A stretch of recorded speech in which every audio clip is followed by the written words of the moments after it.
आप LTT देखिए, mixture of Christian. नहीं, अब हिंदू टेररिस्ट वर्ड आ गया है।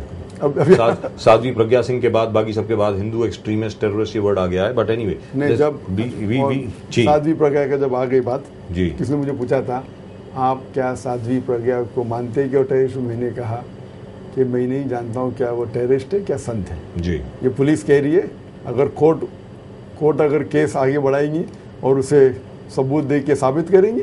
लेकिन आज मेरे ख्याल में, मेरी नज़र से, क्योंकि मैंने तहकीक नहीं किया, तो मैं ये कहता हूँ, मैं यही नहीं कह सकता हूँ कि वो टेररिस्ट है, ना कि मैं कह सकता हूँ क्या वो संत है या साध्वी है। Now over here just one small clarification. This is for our viewers as far as Sadhvi Pragya Singh is concerned.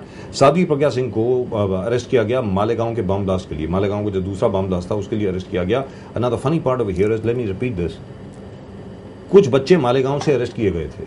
They were all Muslims. By the way, they are still in jail for the same crime that Sadhvi Pragya Singh is being persecuted. So we'll come back to that sometime tomorrow, all right? Now this is the funny part. But anyway, we will not go into the Indian judicial system. But what I'm trying to say, was, don't you think that everybody should get together and perhaps counter this? Because अभी तक क्या हो रहा है कि बाकी जितनी communities हैं वो इत्मीनान से बैठ करके ये सोच रही हैं कि भाई आज देखिए मुसलमानों के साथ हो रहा है तो होने दीजिए। अरे भाई कल तुम्हारे साथ भी होगा। बिल्कुल सही, हो सकता है, नहीं होगा ही। इट्स लॉजिकल, वो तो लॉजिकल प्रोग्रेशन है। तो यहाँ मिल करके सब लोगों को, जैसे एक जमाना था, आजकल तो खैर नहीं है, पंडित नेहरू के वक्त नॉन अलाइन मूवमेंट शुरू हुई थी। It was a great movement against the hegemony of the old imperialist powers. Don't you think we need something like that now today? लेकिन आप जैसा बहुत कम लोग सोचते हैं। आपको क्या वजह थी कि कहना भाई जाकिर भाई हक आदमी? तो आप जैसे सोचने वाले बहुत कम लोग हैं। Very few people think like you that let's stand out for the truth. So अगर हर इंसान सोचने लगे कि हम हक का साथ दें जी, तो इस दुनिया में अमन आसानी से फैल जाए। No, we do it because we don't have a choice. We can see what's coming because that's right. You know, there's a train coming at you, and if you feel nothing is going to happen to you, if you stand on the tracks, well, God help you. That's all that I can say. You're intelligent. You can see the train coming. Some people don't see the train coming. Right. So what I'm trying to say to you is, don't you think it's time now everybody should get together and say that, hey, listen. But what they do, that those people who are strong in saying this, they want to suppress them. They want to silence the voice. So that's what they're trying to do to me. But I told them, the more they try to suppress me, the more louder my voice will be. Right, wonderful. And do you in terms of your study, sorry to come back to the thing, जो आप मतलब पढ़ाई करते हैं, बाकी सब चीज़ें जो आप करते हैं. So how many hours do you study the holy books or whatever you do? I mean, there was a time I used to study a lot. Right. But tell you frankly now, the time I spend studying is very less. Previously there were hours. Why you become a rock star? Is that why you become famous? No. You got people coming all around. I told you I'm a student. I will remain a student. It is not because that I have read many books. And the more I read, the more I realize I don't know. The more I know, the more I realize I don't know. So now I'm feeling the crunch that why don't I have the time? Therefore I tell my colleagues, now you have the time, read. So now because I'm involved in so many other activities, social work, speaking about the truth, not a rock star. So the thing is, because of that, so now it depends upon if it's issue based or if I'm giving a talk. That's the time we really take out the books and we may shut ourselves for a few days and just get some more material to give a new talk. But previously there were hours that we used to spend daily with the books, and now it is depending upon the demand. Demand forces, then we have to do it. Right. But in terms of when you prepare for a speech, how do you do it? You know, you got to give a talk tomorrow, for example. How do you do that? See, depending upon the time that I have at disposal. If I have more time, then I read the books related to the topic. Right. If there are many books, then I give a rating. This book is excellent. This book is very good. This book is good. So depending upon the time at the disposal, I take, and depending on the time, then I start reading the excellent one first, then very good, then good. Same thing with the videotapes. Same thing with the internet information. So we go on the internet and see what is required, and then depending on time at the disposal. If it's more, then we see videotapes, we see internet reports after verifying it, books, etc. If the time is short, suppose we say that give a talk after 1 hour, then I go to my data bank. I go to my own computer, got a given computer, I start penning whatever I know. Any topic, okay, fine. Then what I know, I jot down, because I cannot read in 1 hour books and I can't give a good talk. So then I have to go to my data bank and see in my data bank what I have in my memory, in my hard disk, which will link to the topic they have asked me to give. And that's how I search and I get it and then I give a talk. Same thing, question answer session. When they ask me a question, I've got only a few seconds. Right. By the time I get up from my seat, I go to the microphone, I repeat the question, In that 10 seconds, I have to formulate the answer. So I click, I go to my data bank, to my hard disk, and search which is the best answer that I can give. So by the time I repeat the question, in that 5-10 seconds, I have to prepare the answer and give it. Wow, wonderful. Wonderful to have a memory like this man, and wonderful to have an analytical mind which makes connections and goes forward with referrals and other things. Isn't that amazing? That's really and truly amazing. All right, now since we really have come to the end of this interview, you've also been accused of making fun of other religions. Have you ever done that? Running down other religions. See, have you ever done that? Actually, I cannot do that, because if I do that, that will go against my own Quran. Quran says in Surah Anam, chapter number 6, verse number 108, that revile not, abuse not those gods who they worship besides Allah, lest in the ignorance they will abuse Allah subhanahu wa ta'ala. So if I do that, I'm going against the Quran. What I do, I try and find out commonalities. Even though I can criticize, I don't. But there are certain occasions which I have to be frank with you. When someone asks a question, and he asks me a question, okay, what is this about the Veda?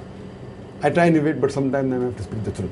And one such occasion is, you may be aware that there was a person by the name of Dr. William Campbell who wrote a book saying there are 30 scientific errors in the Quran. For 8 years in America, no one replied. So the Americans called me in the year 2000, on April 1st.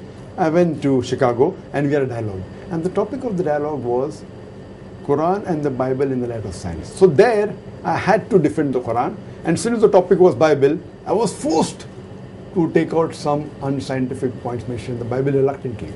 And I told, I'm doing it with a very hard heart.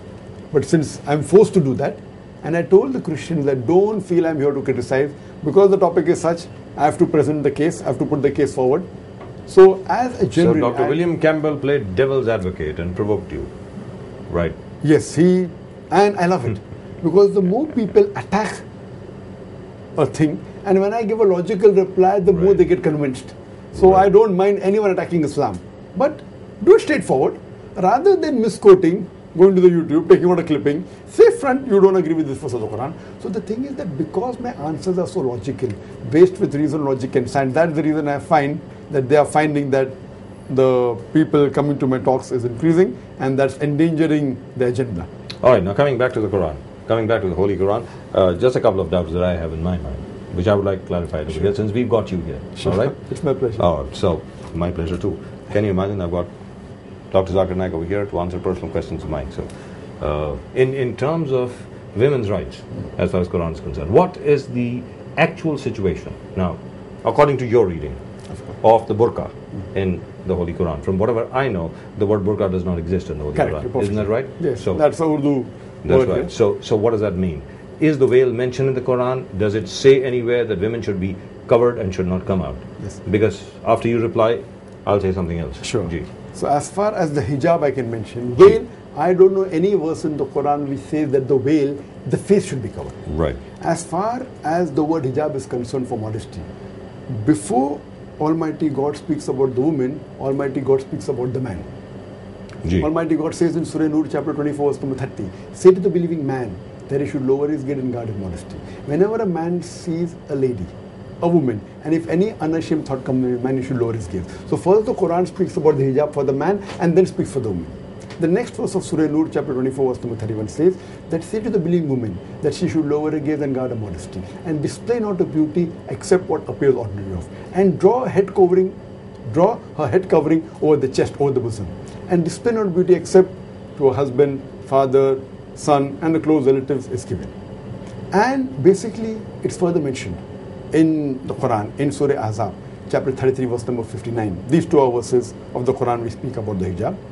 It says that, O Prophet, tell your wives, your daughters, and the believing women, when they go abroad, they should put on the cloak, the jilbab, so that they shall be recognized and it will prevent them from being molested. And if you go to the sayings of the Prophet, we come to know that there are basically 6 criteria for hijab.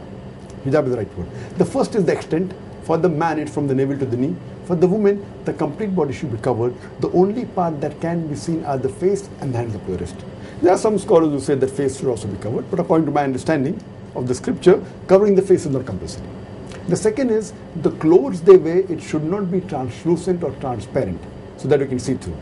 Third, the clothes should not be tight-fitting, so that it reveals the figure.